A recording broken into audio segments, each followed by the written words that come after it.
अस्सलाम वालेकुम स्टूडेंट्स आज की वीडियो में हम 9th class biology federal board का जो आज पेपर हुआ है उसका सोल्यूशन डिस्कस करेंगे। सबसे पहले हम जल्दी से शॉर्ट क्वेश्चंस को देख लेते हैं, उसके बाद हम लॉन्ग क्वेश्चंस को देखेंगे।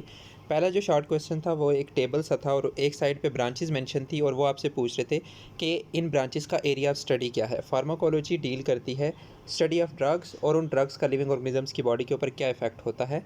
इसके बाद साइटोलॉजी डील करती है सेल्स के स्ट्रक्चर और फंक्शन को। इसके बाद नेक्स्ट जो टेबल था वो एक साइड पे मुख्तलिफ ऑर्गेनिजम्स मेंशन थे और ये पूछा गया था कि उन ऑर्गेनिजम्स की सेलवाल किस चीज़ से मिलकर बनी होती है। तो एलजी की सेलवाल सेलुलोज से मिलकर बनी हुई होती है, सेलुलोज से। और बहुत सारे एलजी होते हैं जिनके अंदर जिनकी सेलवाल के अंदर सेलुलोज के अलावा बहुत सारी और सब्सटेंसेस भी मौजूद होती हैं, जैसे सिलिका, इसके अलावा कैल्शियम कार्बोनेट, जैसे पेक्टिन। लेकिन मेनली जैसे कि आपकी बुक के अंदर मेंशन है कि एलजी की सेलवाल सेलुलोज से मिलकर बनी हुई होती है, तो आप यहाँ पे सेलुलोज ही मेंशन करेंगे। बैक्टीरिया की सेलवाल पेप्टाइडोग्लाइकिन की बनी हुई होती है और फंजाई की सेलवाल काइटन से मिलकर बनी हुई होती है। इसके बाद नेक्स्ट है what is double fertilisation. Double fertilisation एक फिनोमेना होता है, एक प्रोसेस होता है जो कि सिर्फ एंजियोस्पर्म का करैक्टर है, यानी फ्लावरिंग प्लांट्स का करैक्टर है।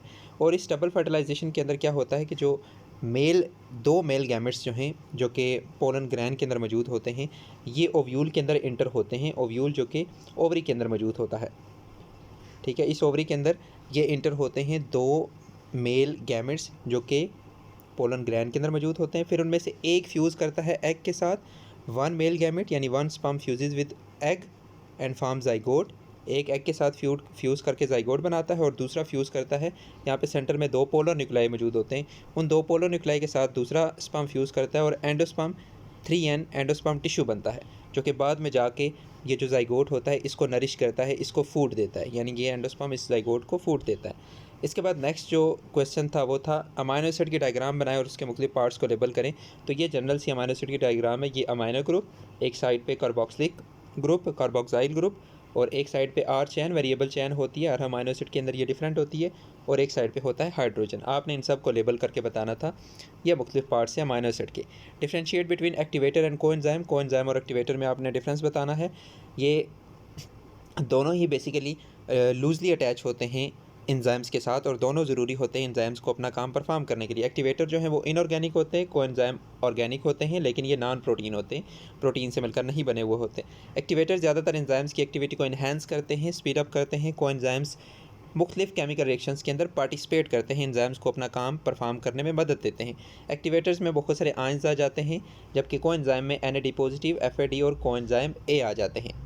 अच्छा, इसके बाद नेक्स्ट हम देखते हैं, नेक्स्ट जो क्वेश्चन है वो है why are viruses considered to be the border line between living and non living organisms. Because उनके अंदर दोनों करेक्टर्स होते हैं, लिविंग और नॉन लिविंग के। दे कैन रिप्रोड्यूस, उनके अंदर म्यूटेशन हो सकती है, दे कैन एवोल्यूशन हो सकती है, but only inside host cell. मतलब वो एनर्जी प्रोड्यूस कर सकते हैं, ग्रो कर सकते हैं सिर्फ होस्ट सेल की बॉडी के अंदर। होस्ट सेल के बाहर वो डेड होते हैं, उनके अंदर अपना कोई सेलुलर स्ट्रक्चर नहीं होता, अपना कोई मेटाबॉलिक एंजाइम्स नहीं होते, ठीक है। They don't have cellular structure. Cellular structure का मतलब ये है कि जिस तरह से प्रॉपर सेल मेम्ब्रेन, साइटोप्लाज्म और न्यूक्लियस होता है बाकी सेल्स के अंदर, वायरस के अंदर ऐसा कुछ नहीं होता। सेल मेम्ब्रेन या साइटोप्लाज्म या न्यूक्लियस वगैरह मौजूद नहीं होता। No metabolism. अगर बॉडी से बाहर हो, होस्ट से बाहर हो, तो उसके अंदर कोई मेटाबॉलिक रिएक्शंस नहीं हो रहे होते, और होस्ट के बाहर वो रिप्रोड्यूस भी नहीं कर सकता। यानी होस्ट के बाहर ऐसे ही होता है जैसे कोई एक रेत का ज़रा, ठीक है। मतलब वायरसेस तो बहुत छोटे होते हैं, जैसे मैं एग्जांपल के तौर पर कह रहा हूँ, जैसे रेत का ज़रा एक डेड पार्टिकल है ना, तो इस तरह से ये भी होस्ट के बाहर डेड ही होता है। इस वजह से इसे लिविंग और नॉन लिविंग के बॉर्डर लाइन पर रखा जाता है। इसके बाद identify the event of mitosis explain. अच्छा, आपकी बुक पेपर के अंदर इस तरह की डायग्राम बनी हुई थी। अब बहुत सारे बच्चे सोचेंगे कि ये टेलोफेज है, तो बिल्कुल भी ये टेलोफेज नहीं है, ये बेसिकली साइटोकाइनेसिस। आपको पता है माइटोसिस के दो फेजेस होते हैं, कैरियोकाइनेसिस, नेक्स्ट साइटोकाइनेसिस। आप देखिए पूरे दो न्यूक्लियस बन चुके हैं, ठीक है, और जो जेनेटिक मटेरियल है वो दोबारा से अनकंडेंस हो चुका है, ठीक है। और अब यहाँ से सेंटर से सेल मेम्ब्रेन जो है वो पिंच हो रही है, यानी दो सेल सेपरेट हो रहे हैं, यानी एक सेल से दो सेल बन रहे हैं, तो इसी को हम कहते हैं साइटोकाइनेसिस। डिवीजन ऑफ साइटोप्लाज्म, यानी साइटोप्लाज्म की डिवीजन होती है। इसके बाद ये टेलोफेज के दौरान ही शुरू हो जाता है, यानी ये साइटोकाइनेसिस टेलोफेज के दौरान ही शुरू हो जाता है, यानी division of cytoplasm. It results in formation of two daughter cell. इसकी वजह से एक सेल से दो डॉटर सेल बन जाते हैं।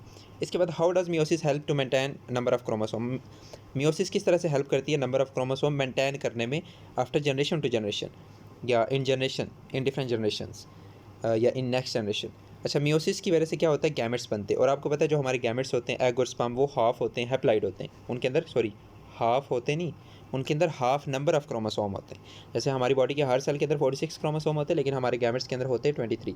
और वो गैमेट्स किसके ज़रिए बनते हैं, मियोसिस के ज़रिए। ठीक है, अब गैमेट्स के अंदर हाफ नंबर ऑफ क्रोमोसोम होते हैं। आपको पता है फर्टिलाइजेशन के दौरान मेल गैमेट और फीमेल गैमेट यानी स्पर्म और एग फ्यूज़ करते हैं, यानी 23 स्पर्म के क्रोमोसोम और 23 एग के क्रोमोसोम मिलते हैं, तो जाइगोट बनता है जिसके अंदर 46 क्रोमोसोम होते हैं। फिर ये जाइगोट आगे डिवाइड करता है, उसी से पूरा ऑर्गेनिज्म बनता है।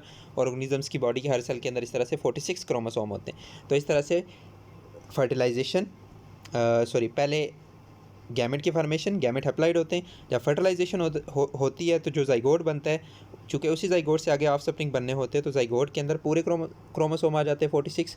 और उससे ऑर्गेनिजम्स की बॉडी के जितने भी सेल्स बनते हैं उनके अंदर 46 के 46 क्रोमोसोम ही रहते हैं। इस तरह से जनरेशन आफ्टर जनरेशन 46 क्रोमोसोम जो है वो मेंटेन रहते हैं। और इसके पीछे किसका हाथ होता है, मियोसिस का। During fertilization 2 haploid gamete combine and restore diploid number of chromosome, और diploid number of chromosome restore हो जाते हैं, जिसकी वजह से जेनेटिक स्टेबिलिटी मेंटेन रहती है अक्रॉस जनरेशन। ठीक है, जैसे पेरेंट के अंदर 46 क्रोमोसोम होंगे, ऐसे उनके ऑफस्प्रिंग के अंदर, और इस तरह से ऑफस्प्रिंग्स के भी ऑफस्प्रिंग्स के अंदर 46 क्रोमोसोम ही रहेंगे।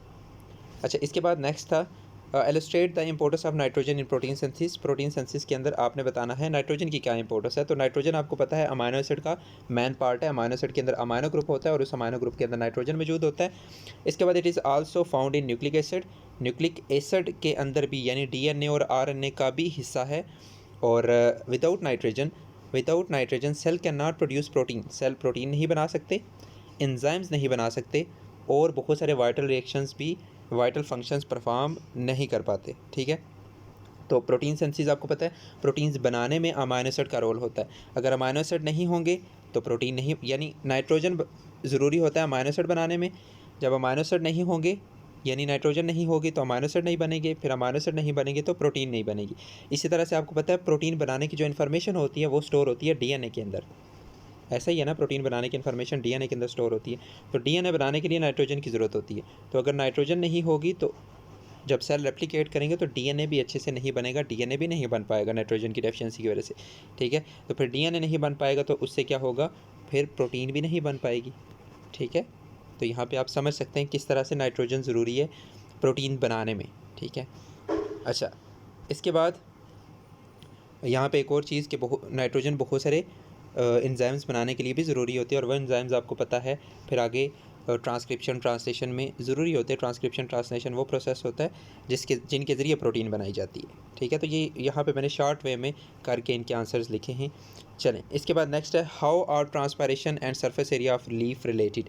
तो लार्जर सरफेस एरिया मतलब मोर स्टोमेटा, ज़्यादा सरफेस एरिया होगा, मोर स्टोमेटा होंगे तो मोर ट्रांसपायरेशन होगी। ठीक है, तो इस तरह से ये ट्रांसपायरेशन और सरफेस एरिया एक दूसरे के साथ लिंक्ड हैं। और आपको पता है ये ट्रांसपायरेशन जो है जितनी ज़्यादा होगी वो प्लांट्स के लिए उतना ज़्यादा बेनिफिट है, प्लांट के लिए उतना ज़्यादा फ़ायदा है, क्योंकि इसकी वजह से प्लांट को कूलिंग इफेक्ट मिलता है। इसकी वजह से ट्रांसपायरेशन एक पुलिंग फोर्स क्रिएट होती है, जिसकी वजह से सॉइल से वाटर और डिफरेंट मिनरल्स एरियल पार्ट्स की तरफ मूव करते हैं, और इसकी वजह से न्यूट्रिएंट भी ट्रांसपोर्ट होते हैं इस ट्रांसपायरेशन की वजह से। ठीक है, अच्छा, इसके बाद आपके पेपर के अंदर इस तरह से एक डायग्राम मेंशन थी और आपसे ये पूछा गया था कि ये कौन सी टेक्निक है। तो ये बेसिकली ग्राफ्टिंग है।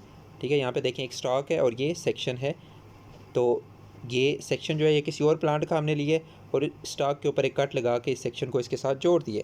Joining part from 2 different plant, ये डिफरेंट प्लांट था और ये डिफरेंट प्लांट था।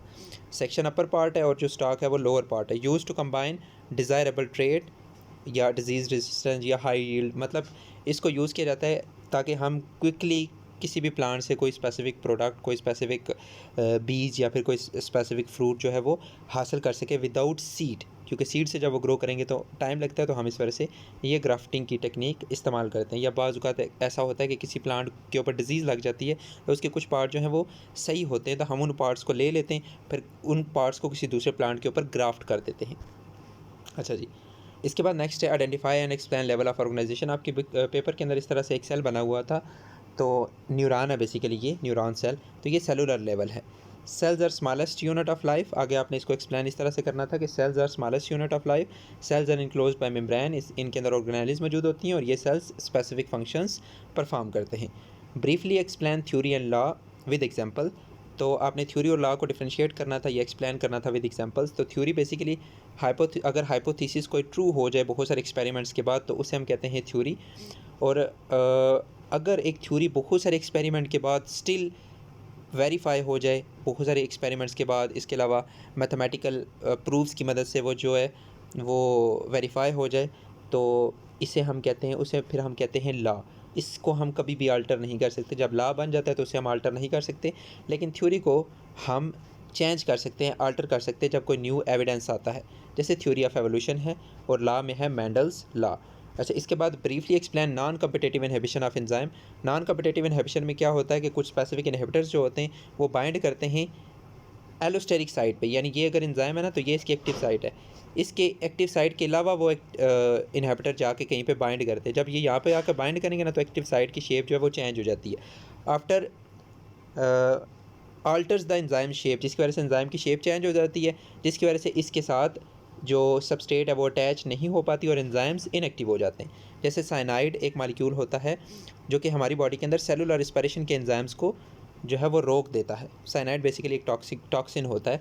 तो बेसिकली ये क्या करता है, ये जो इनहिबिटर्स होते हैं ना, नॉन कम्पिटिटिव इनहिबिटर्स, वो बेनिफिशियल भी होते हैं लेकिन कुछ हार्मफुल भी होते हैं। ठीक है, बहुत सारी ड्रग्स जो हैं वो as a non competitive inhibitor के तौर पर एक्ट करती हैं। तो जैसे साइनाइड है वो सेलुलर रिस्पिरेशन के एंजाइम्स को रोक देती हैं, उनकी एलोस्टेरिक साइड के साथ जाके अटैच होती है और एंजाइम की शेप को चेंज कर देती हैं।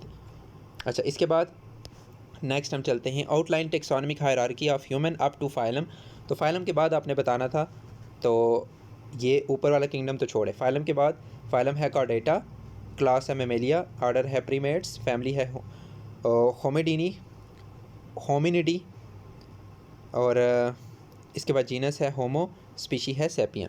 इसके बाद enlist the 3 sources of variation. Sources of variation है mutation, genetic recombination during crossing over during crossing over of meiosis के दौरान जो क्रॉसिंग ओवर होती है, फर्टिलाइजेशन यानी जब एग और स्पर्म फ्यूज़ करते हैं तो ये भी सोर्स है वेरिएशन का, क्योंकि एग के अंदर अपने जेनेटिक मटेरियल होता है, स्पर्म के अंदर अपना जेनेटिक मटेरियल होता है। जब ये फ्यूज़ करते हैं तो जो ज़ाइगोट बनता है उसके अंदर दोनों का मिक्स्ड जेनेटिक मटेरियल होता है।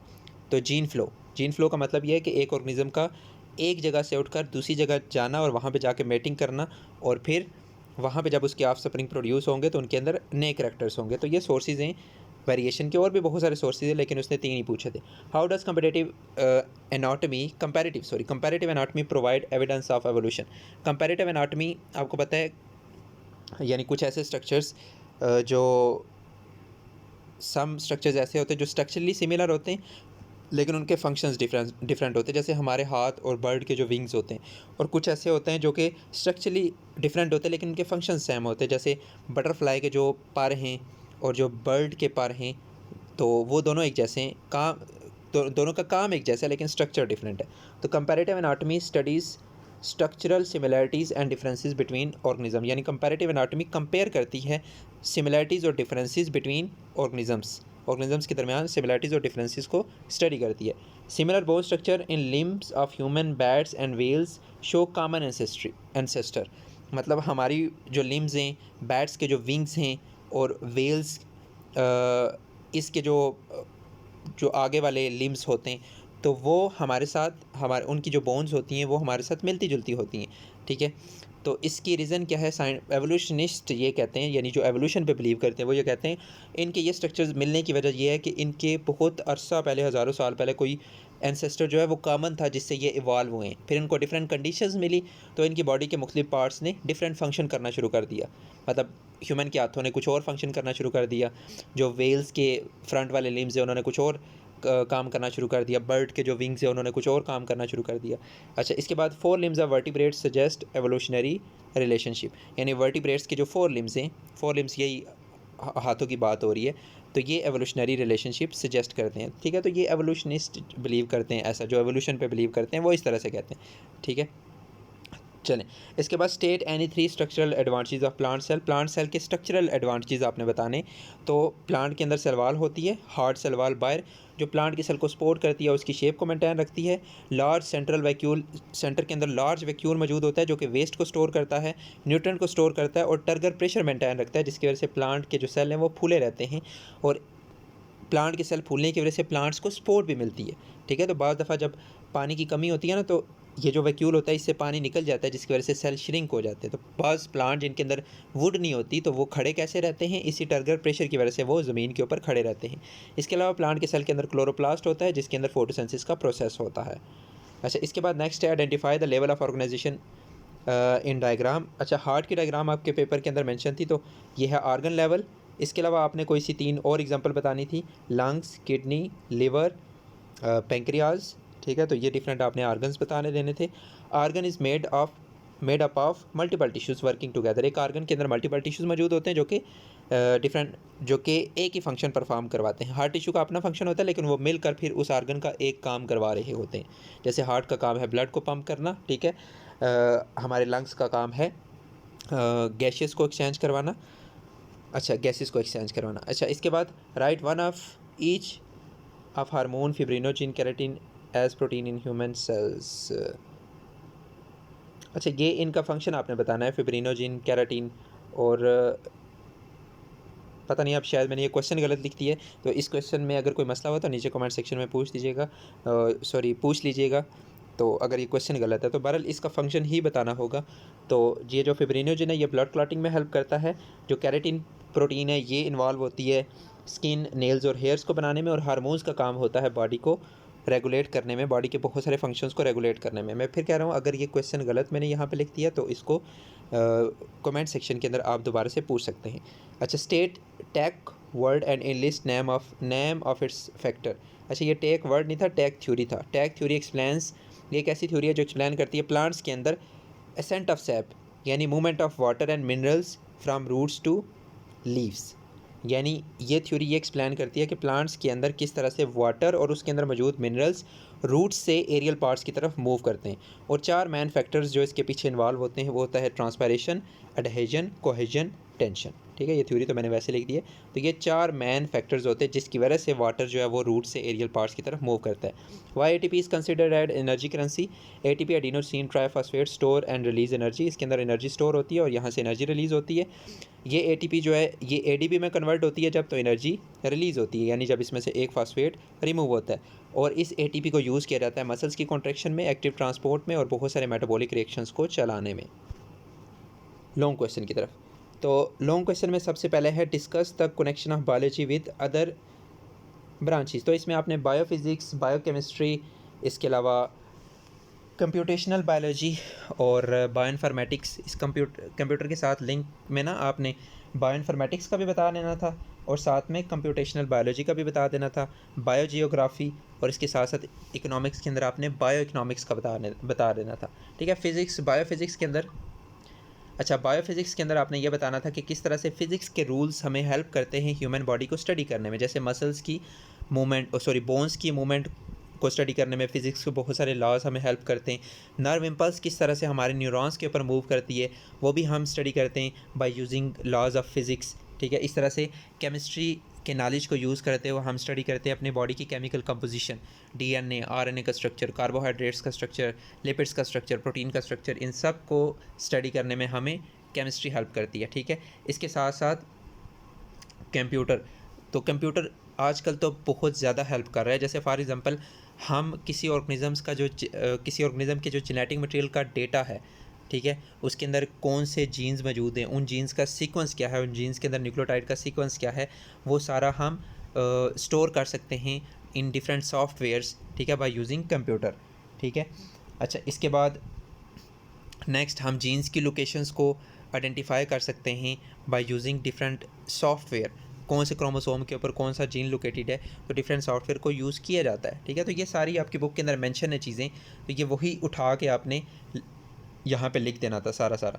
बायोजियोग्राफी लिख देनी थी और यहाँ पे बायो इकोनॉमिक्स लिख देनी थी। इसके बाद draw label sketch of life cycle of flowering plants.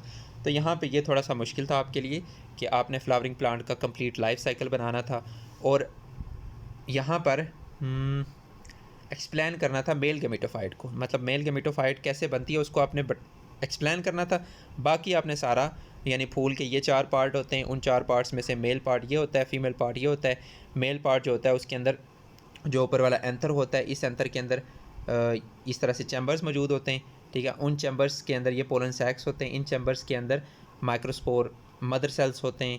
उन माइक्रोस्पोर मदर सेल से आगे फिर किस तरह से माइक्रोस्पोर बनते, तो ये सारे आपने एक्सप्लेन करना था। फिर माइक्रोस्पोर से आगे किस तरह से मेल गेमेटोफाइट बनती है, मेगास्पोर से कैसे फीमेल गेमेटोफाइट बनती है, वो आपने सॉरी डायग्राम में आपने बताना था सारा, और एक्सप्लेन सिर्फ आपने लिख के बताना था मेल गेमेटोफाइट को। इसके बाद आपने लीफ का क्रॉस सेक्शन बनाना था, लीफ की डायग्राम, अपर एपिडर्मस, लोअर एपिडर्मस, यहाँ पे आपने बनाने थे पैलिसेड मेसोफिल, और नीचे आपने स्पॉन्जी मेसोफिल, और यहाँ पे कहीं पे आपने बता देना था, क्या चीज़ बतानी थी, वस्कुलर बंडल्स, ठीक है। लोअर एपिडर्मस में आपने स्टोमेटा बना देना था और गार्ड सेल्स बना देने थे, ठीक है। उन सबको आपने लेबल कर देना था। इसके बाद एरोबिक रेस्पिरेशन आपने बतानी थी, बहुत आसान।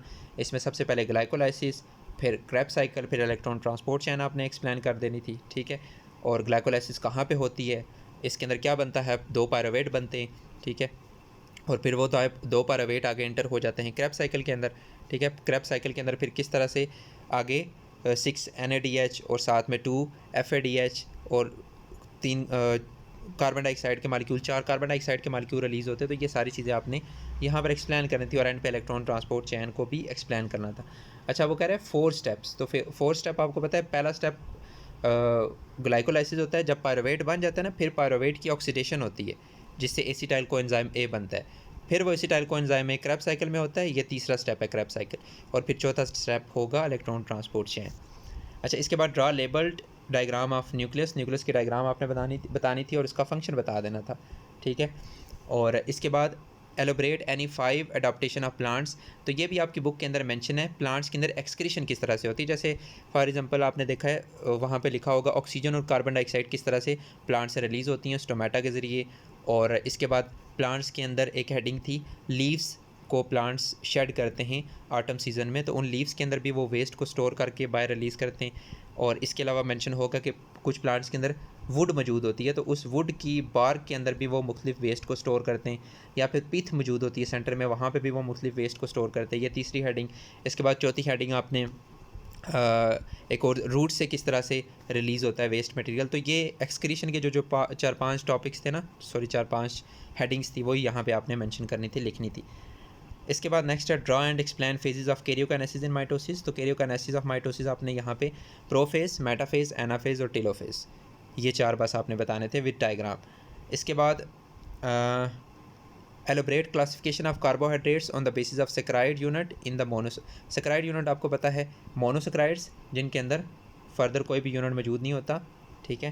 तो इनके अंदर मतलब एक ही शुगर का यूनिट होता है, इस वजह से इन्हें मोनोसेक्राइड कहते हैं। They are made up of 2 to 6 carbon atoms. इसके बाद डाइसेक्राइड्स, जिनके अंदर 2 मोनोसेक्राइड होती हैं, ट्राइसेक्राइड जिनके अंदर 3 मोनोसेक्राइड होती हैं, बाकी तो आपकी बुक के अंदर मेंशन नहीं है। तो आपने इसके बाद पॉलीसेक्राइड का बता देना था, जिसके अंदर 10 to 1000 ऑफ मोनोसेक्राइड्स मौजूद होती हैं, और हर एक की एक 2 एग्जांपल्स आपने बता देनी थी। तो बाकी एक और चीज़, लास्ट तक अगर कोई पहुंचा है तो इस चैनल को ज़रूर सब्सक्राइब कर लें, क्योंकि मैं अभी आपके पेपर्स के बाद इंशाल्लाह जो 10th की न्यू बुक है बायो की, उसके लेक्चर्स अपलोड करूँगा। तो अगर आप सब्सक्राइब करेंगे तो नोटिफिकेशन आपको जाएगा और आप वीडियो देखेंगे, तो फिर मैं नेक्स्ट जो लेक्चर्स हैं उनको अपलोड करूँगा, मैं मोटिवेट होऊंगा और नेक्स्ट लेक्चर्स को अपलोड करूँगा। तो लाजमी चैनल को सब्सक्राइब कर लीजिएगा, और जब मैं लेक्चर्स अपलोड करूँ इंशाल्लाह तो उनको लाजमी देखिएगा। अल्लाह हाफ़िज़।